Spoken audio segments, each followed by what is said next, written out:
প্রিয় ভিউয়ার্স, ইমোর সেটিংসে ক্লিক করলে আপনারা দেখতে পাবেন যে চ্যাট নামে একটি অপশন কিন্তু এখানে যুক্ত হয়ে গেছে। আর এখানে যখন আপনি ক্লিক করবেন তো বেশ কিছু আপডেট আপনারা দেখতে পারবেন।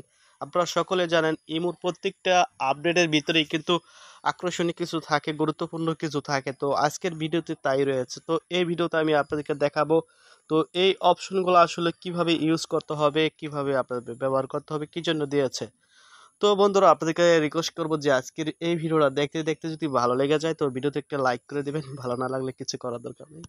তো চলুন আমরা ঘুর থেকে আসি। তো প্রথমে আপনার প্লে স্টোর থেকে কিন্তু আপডেট করতে হবে ইমোটা। আপডেট করলে কিন্তু এই চ্যাট নামের এই অপশনটা আপনারা পেয়ে যাবেন। ইমোতে ক্লিক করবেন।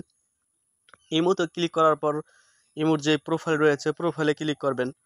তো প্রোফাইলে ক্লিক করার পর আপনারা সেটিংস অপশনে ক্লিক করবেন। সেটিংসে ক্লিক করার পরেই দেখবেন আপনারা এই চ্যাট নামের এই অপশনটি আপনারা এখানে পেয়ে যাবেন। তো এখানে একটা জাস্ট ক্লিক করবেন। ইয়াস ক্লিক করার পর আপনারা নিচে ফলো করলে দেখবেন যে চ্যাট ব্যাকআপ। তো এই চ্যাট ব্যাকআপে আপনারা একটা ক্লিক করবেন। তারপর দেখবেন অটো ব্যাকআপ নামে একটি অপশন আছে, এখানে অটো ব্যাকআপে ক্লিক করবেন। তারপর আছে 1 দিনের জন্য, 7 দিনের জন্য, 1 মাসের জন্য। আমি 1 মাসের জন্যই সিলেক্ট করলাম। তারপর 1 মাসে যত, তারপর উপরে আছে ব্যাকআপ নেও, এখানে ক্লিক করবেন।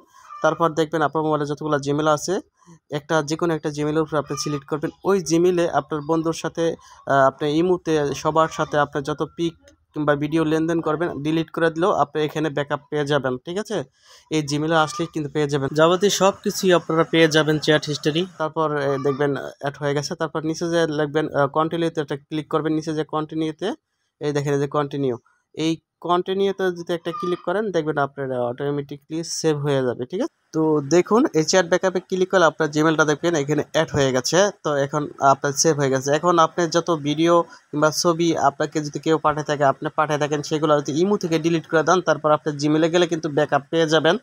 তো বুঝতে পারছেন ভিউয়ার্স, ভিডিওটা কিন্তু এখানেই শেষ নয়, আরও গুরুত্বপূর্ণ সেটিংস আছে, সেগুলো আপনারা দেখবেন। আমি এক এক করে দেখাইতেছি, উপর থেকে দেখাই। ভিউয়ার্স, এখানে আসার পরে আপনারা উপরে পাবেন ডিসপ্লে মোড। এখানে যদি ক্লিক করেন, নিচে লেখাটা যদি আপনি ক্লিক করেন তাহলে আপনার ইমোর প্রোফাইল মানে ইমোর যত সেটিংস আছে এরকম কালো হয়ে থাকবে। আবার উপরের জায়গায় যদি ক্লিক করেন আগের মতো সাদা হয়ে যাবে।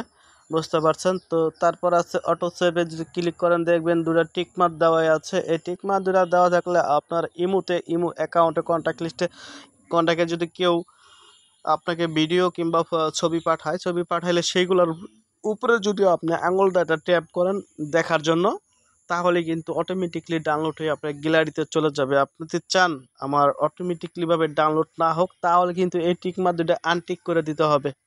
ঠিক আছে, বুঝতে পারছেন। এই রিকোয়েস্ট অ্যাকাউন্ট তো এটা কিন্তু আগেরই একটি আপডেট। ঠিক আছে, এটা কিন্তু জিপ ফাইল ডাউনলোড করতে পারবেন। এটা কিন্তু ওল্ড ভার্সনের যে পুরাতন ইমোগুলো আছে সেখানে কিন্তু এই অপশনটা আপনারা পাবেন। ঠিক আছে, জিপ ফাইল ডাউনলোড করার। আর এই যে যে একটা ক্লিয়ার চ্যাট হিস্টোরি নামে একটি ডিলিট অপশন আছে, এটা কিন্তু সবচেয়ে গুরুত্বপূর্ণ বেশি। এটা কিন্তু আপনার অস্থির কিন্তু লাগবে। আপনি ইমোতে যত লেনদেন করছেন, যত পিক পাঠাইছেন, ভিডিও পাঠাইছেন, মেসেজ করছেন, ঠিক আছে, এখানে যদি ক্লিক করে আপনি ডিলিট করে দেন মানে একেবারের জন্য আপনার ডিলিট হয়ে যাবে।